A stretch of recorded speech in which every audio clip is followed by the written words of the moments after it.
So no, you don't need to weigh things out or measure things, or certainly not count calories, because that's not a good measure or metric for nutrition. But if you are eating intuitively, or if you are eating naturally, you should be able to eat intuitively. Animals in the wild, they just eat intuitively. They eat what they're hungry for. They eat what they want to eat, and that seems to be fine for them.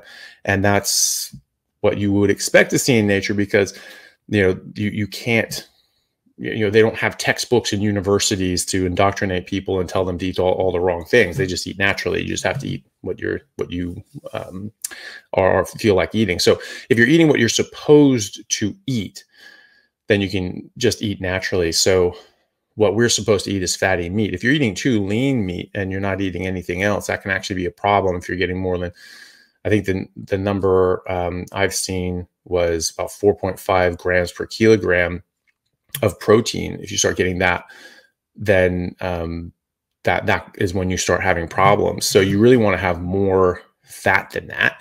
So generally, when you get a majority of your calories, nutrition, energy from protein, that's when you start having a bit of a concern.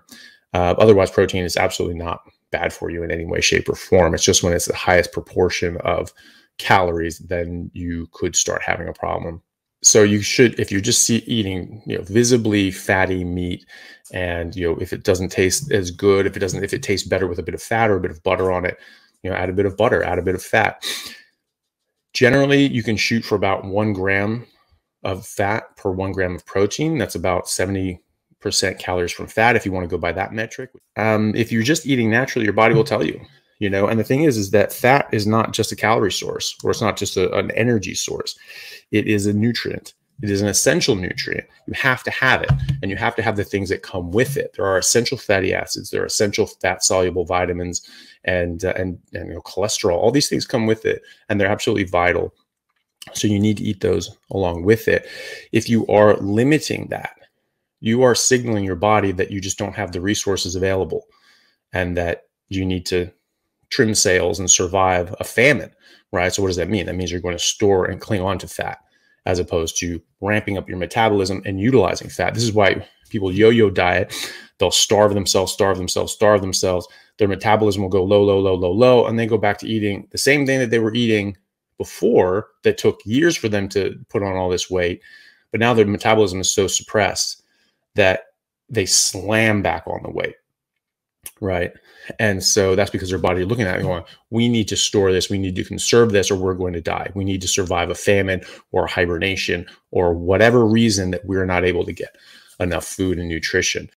Is it normal to experience indigestion and or diarrhea when starting a high-fat carnivore for a diabetic 58-year-old woman?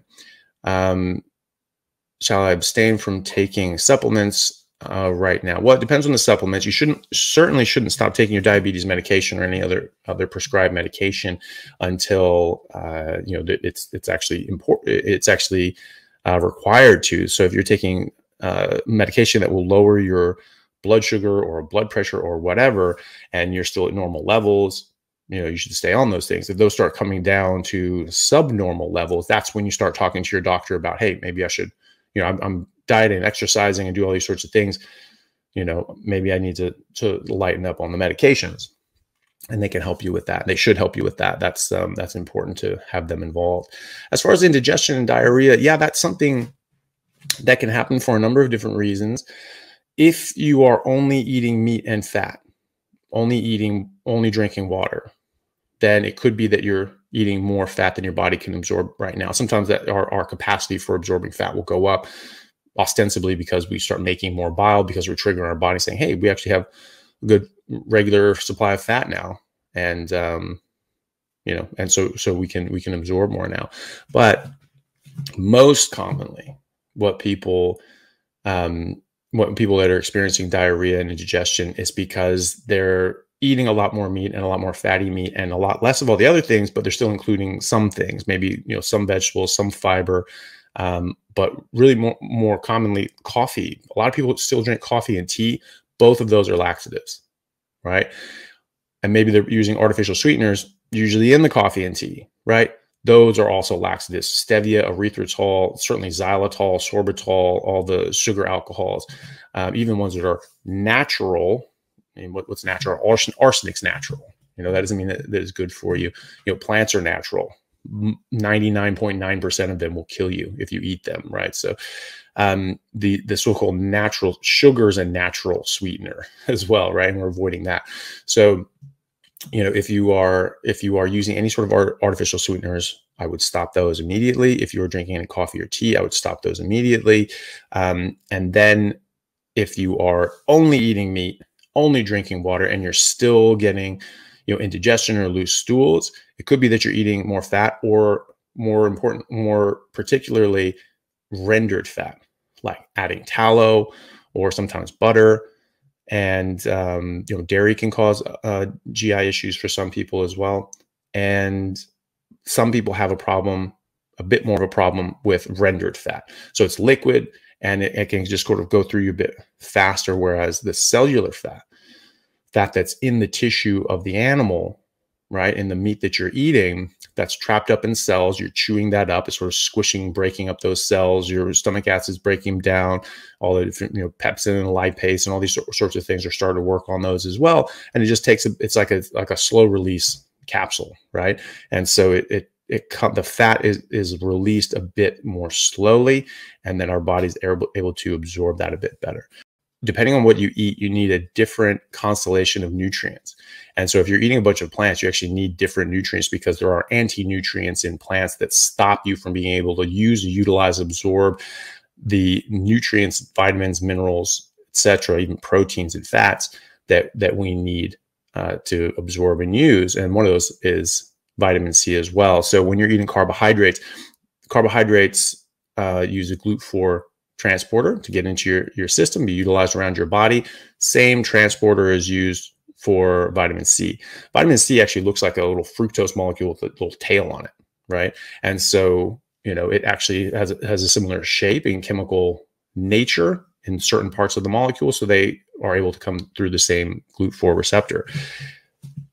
When you're eating a bunch of carbohydrates, that drowns out the vitamin C. And so you need an overabundance of vitamin C in order to absorb the little that you need. And you really only need a little.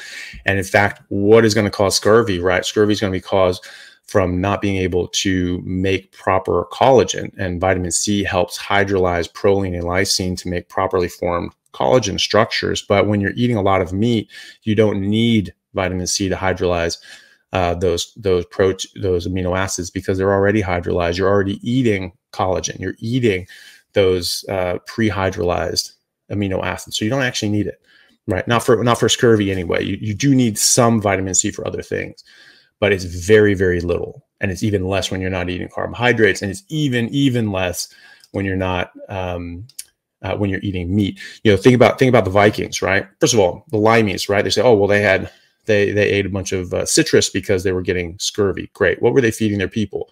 A bunch of gruel and grog and stuff like that. The officers ate meat. The officers did not get scurvy. It was the sailors themselves.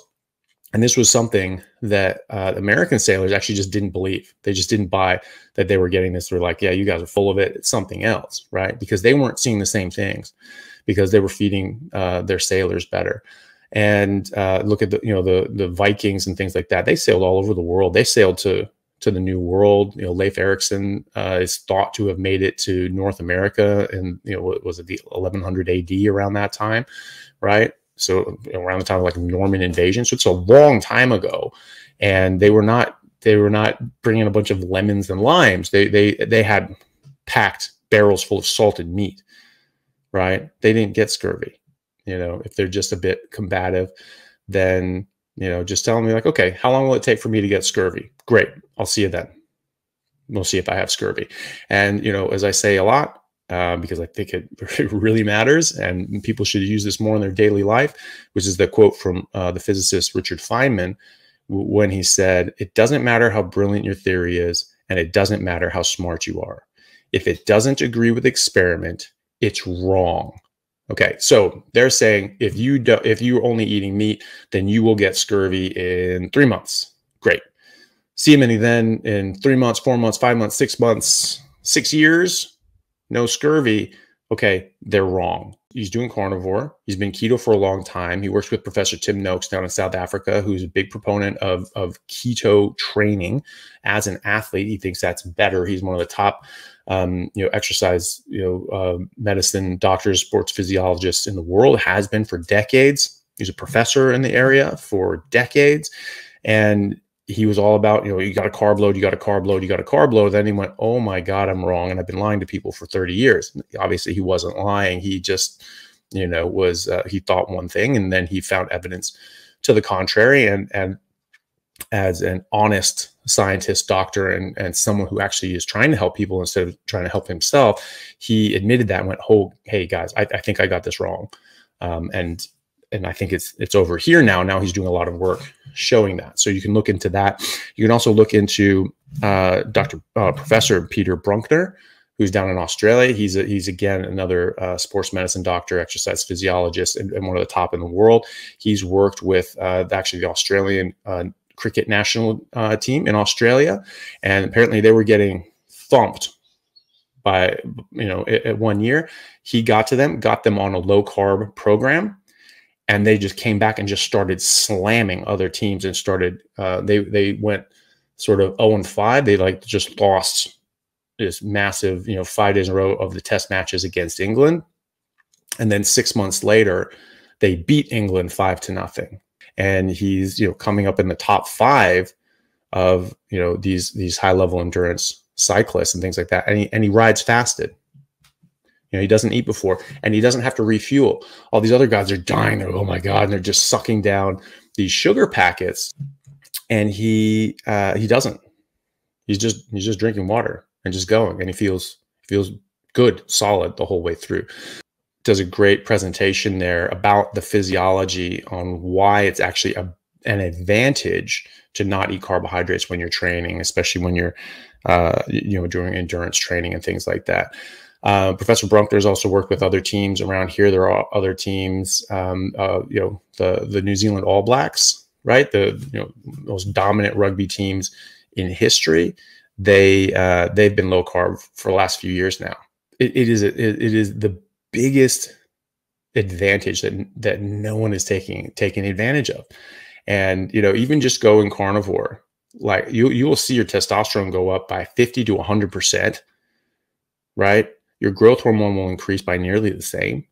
The growth hormone action and function will increase as well, because when you're eating carbohydrates and your insulin goes up, insulin is a major, major, major keystone hormone. It affects so many other hormones. One of them is growth hormone. Insulin suppresses the secretion and action of growth hormone. So if you're eating a bunch of carbs, your insulin is going to stay up. That's going to suppress your body from making growth hormone. Men secrete growth hormone, a bit of growth hormone every 60 minutes, women every 90 minutes.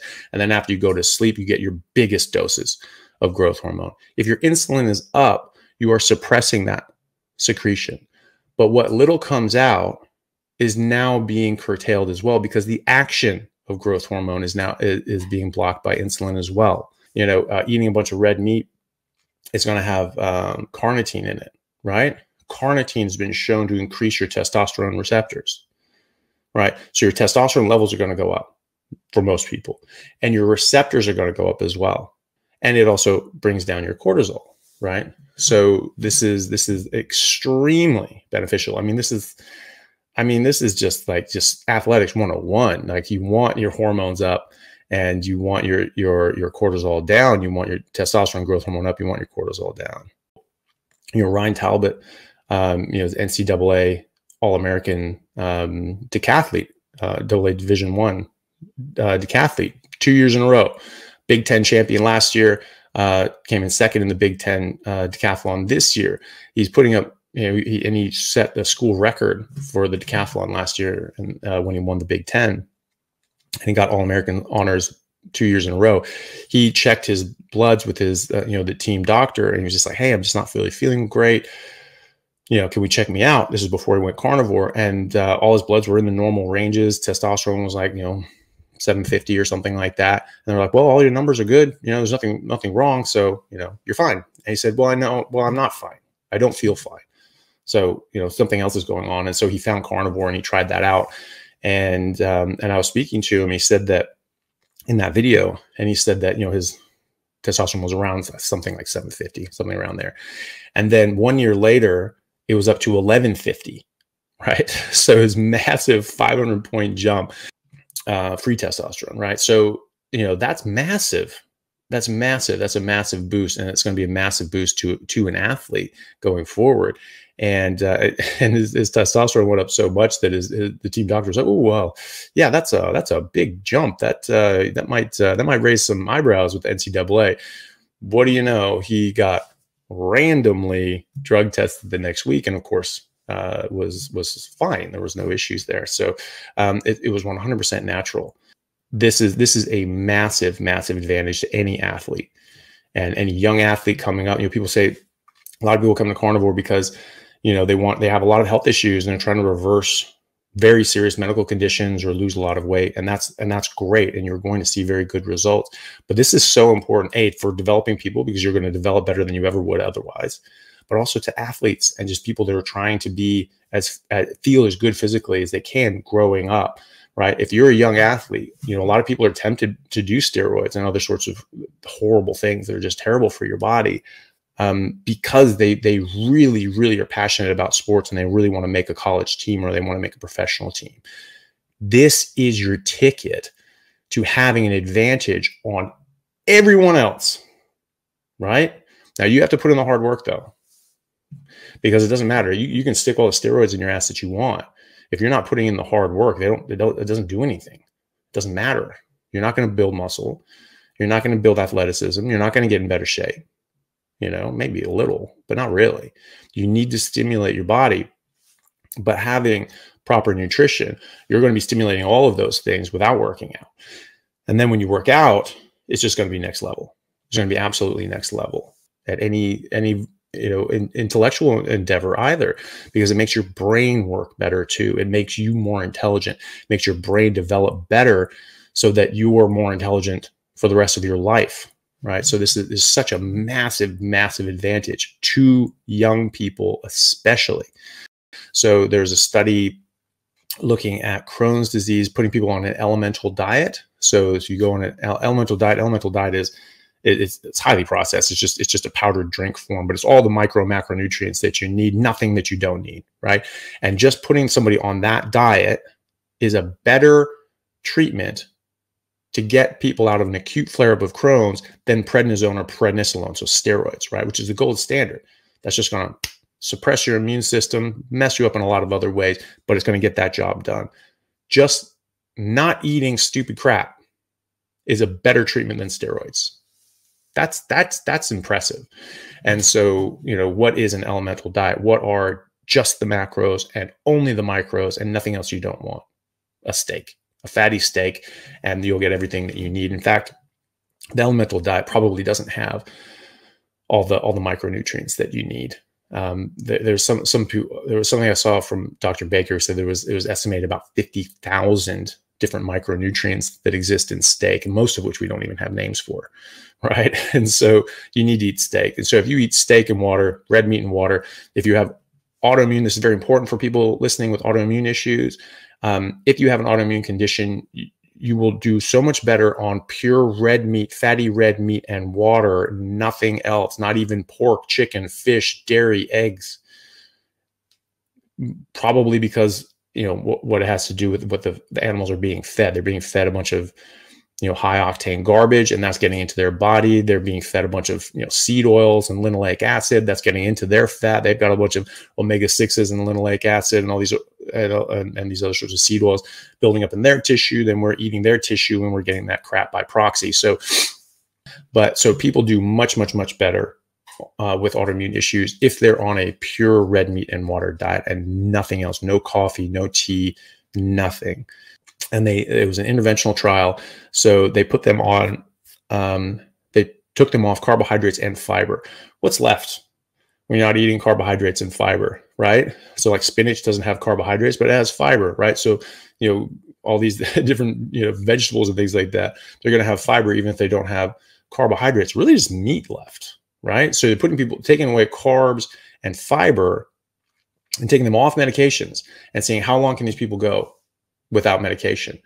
There was something that made it up to 51 months. So in full remission without any medications with Crohn's, just taking away carbs and fiber, right?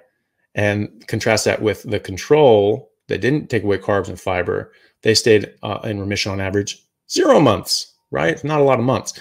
So what does that mean? That means there's something in the carbs and fiber, or the things that come along with the carbs and fiber, that are causing Crohn's disease. So really what Crohn's is, and what other autoimmune issues are, is our body responding negatively to eating something or being exposed to something that we're not supposed to be exposed to, and our body's reacting pathologically, right? You get rid of that exposure, it goes away, just like an elemental diet, just like in getting rid of the carbs and fiber. Do you think it would be safe for him to try carnivore? No one ever addresses keto carnivore for dialysis patients. The diet they give him is horrible. I bet it is. So yeah, no, look, whether he has functional kidneys or not, he's still a human being. And so, the right diet for any human being is, our biologically appropriate, adapted, designed diet, which I think all the best evidence shows is a carnivore diet, a high-fat carnivore diet. And there are studies showing that increased protein intake actually improves kidney function. Is that going to improve someone who doesn't have any kidney function and is on dialysis? Possibly not. It's very hard to tell. I have seen, anecdotally, I've seen 3 cases now of people who have, said, I didn't confirm, I didn't go down to their dialysis clinic, but they've told me, and I've seen them and spoke to them online, that they were able to come off dialysis. One in about 9 months, the other ones took a little over a year, but they started making urine again, which is crazy. And so even in those 3 cases, that's miraculous. I can't say that that's going to happen for anybody else. It may be that their kidneys had just enough life left in them that they were able to sort of revitalize. So I can't say that's going to be the same for your brother. I can say that it's going to be better for him and beneficial to him in many, many other ways. And it's not going to make it worse anyway, because how could it, right? It's not going to, you can't take your kidney function below 0. Might as well give it a shot. And I guarantee you, he'll feel a lot better in so many other ways. I very much think that it is safe beyond a shadow of a doubt, in my mind anyway. And I know many, many people who I've spoken to and just helped, just with advice and things like that, who have gone carnivore on dialysis, and they feel better and better and better and better and better. And hopefully they are able to improve and get their kidney function back a bit. If their kidneys are completely shot, then probably won't.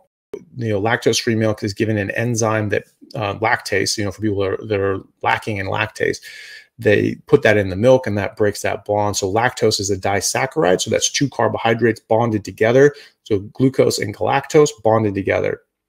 Some people can't break that bond. And so that goes into our colon, where our bacteria are, and they can certainly break that bond, and they can eat that. And they produce gas and bloating and swelling and discomfort and all that sort of stuff. And sometimes diarrhea and a lot of gas. And so, that's what people with lactose intolerance, experience. So if you are drinking lactose-free milk, what they do is they put that lactase enzyme in there, and it just breaks that bond. And so now you just have glucose, free-floating glucose and galactose, which your body can then absorb. So you're still getting carbs, right? So having some milk occasionally, whether it's lactose-free or not lactose-free, if you are able to make lactase, is okay. But I mean, people will hear that and go, great, and they're just going to drink a whole bunch of milk. Don't do that. There's enough carbs in there that it's going to raise your insulin level. And it's going to raise your blood sugar, raise your insulin. And that high insulin is going to kick you out of metabolic ketosis. Certainly, it's just going to disrupt your normal workings. You don't want your insulin high. You don't want your blood sugar high. Past physiological levels of blood sugar, carbs are a toxin. They cause direct damage to your body, and your body responds to detoxify this quickly by raising your insulin, right? So this is not good. Well, what about kids? Why do they drink it? Kids stay in ketosis when they're drinking breast milk. Not everyone knows that, but they do, because kids are much easier. They're much easier to get into ketosis. Then you start put them on formula, just a bunch of sugar and crap, and maybe their ketosis aren't able to stay in it, but they can get into ketosis much easier. Now, as adults, it takes 24 hours usually. to start getting into ketosis, and then probably a couple of days to get into deep ketosis. Kids are much quicker because it's vital for them to be in ketosis, because that's when their brain is growing the most, and you need those ketones to get into the brain to fuel the brain. People say that you need glucose to feed the brain. Nonsense. They do not understand biochemistry or normal physiology. I don't care if they're a professor or anyone else. They don't know what they're talking about. Your brain preferentially runs on ketones. Why do I say that? Because even if you have high blood sugar, if you have any ketones, your brain is running on those ketones, and then it's filling the gaps with the glucose. And as the ketones come up, your body starts using less and less and less and less blood sugar, until finally, when you have enough ketones, your brain just goes, right, this is all we're using. Doesn't matter how high. You could have all the blood sugar in the world. If you have enough ketones, your brain will only run on the ketones. That shows preference. Your brain preferentially runs on ketones, and those ketones cross the blood-brain barrier, get into the brain, reconstitute into fatty acids, right? So you break down fatty acids, turn those into ketones. Those are the energy sources circulating throughout the body that our cells use in the mitochondria, and that can cross into the blood-brain barrier, and they can actually reform into fat. Those make up the building blocks, the physical structures of your brain as well. So when you're trying to build a brain and put on mass of brain, 70% of your brain is fat. Where do you think that's coming from? It's coming from, your body, your ketones, and your diet and things like that. So you need this stuff.